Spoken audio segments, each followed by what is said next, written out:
Okay, welcome back. We're doing question 7, 2022. The first part A with subparts, subparts. So it's question 7, part A, and the two subparts 1 and 2 are worth 10. Okay, and then the next part's worth 5. So the whole question's worth 15, and we have 5 minutes to do it. So Amy and Joe were asked to pick values P, Q and R when the base is real. Now I'm just putting the question mark here just for part of higher order thinking. Is the base really allowed to be 0? And we can answer that towards the end because 0 is an element of the reals. Amy picked 3 values, but it's a kind of a trivial extra question just to push ourselves in our understanding. It's not the main part of the question. Amy picked 3 values that were all the same, so P equals Q equals R. Write down the value of P, Q and R that Amy picked. So let's go to the log tables and just remind ourselves.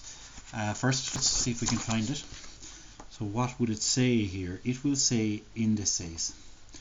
Okay, so it's under algebra, halfway down the page 21, halfway down the booklet, and halfway down the contents page. Okay, so here they are on the right hand side, all of the indices laws that we need to know for Junior Cert. Okay, we need to know them all. They're all named. When we look through the specification, we see them all mentioned. Okay, the one we're starting off with here is on top. It's just extended. So basically they're telling us the 3 numbers are the same, so let's make them all P. If we're to think algebraically, it means 3P equals 12. Okay, and that means P must be equal to 4. Okay, so we're going to go 4, 4 and 4. Now Joe picked 3 values that were all different. Write down possible values of P, Q and R that Joe might have picked. So the only thing we need to be careful of is that the 3 numbers add up to 12. Okay, and that they're all different.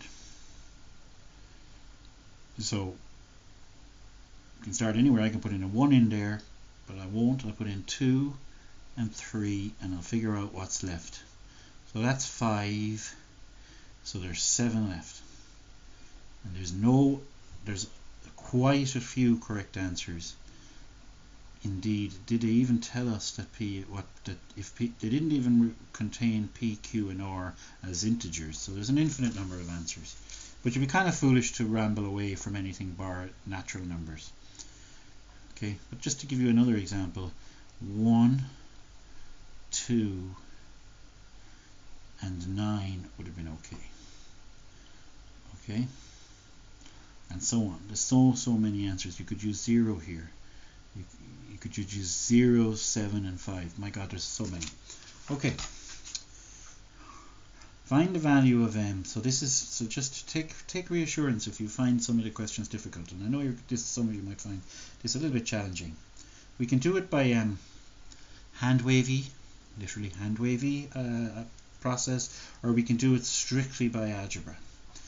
Okay, now if we're going to go down to strictly by algebra, the type of method you'll see in the book is that you will apply the rules and then come up with an equation in M. Okay, so first things first is to turn that B into B to the power of 1.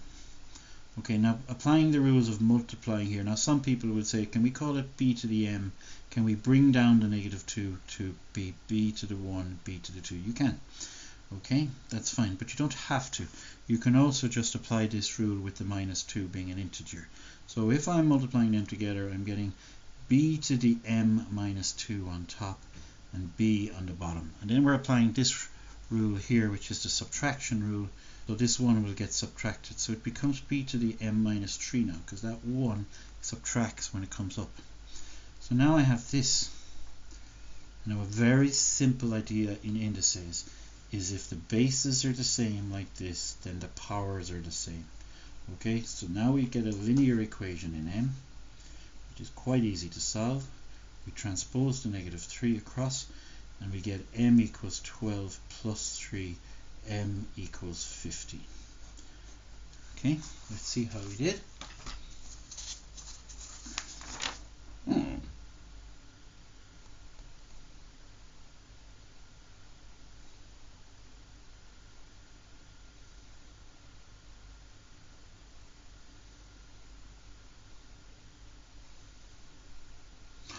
Look at that, I had a 12 instead of a 10.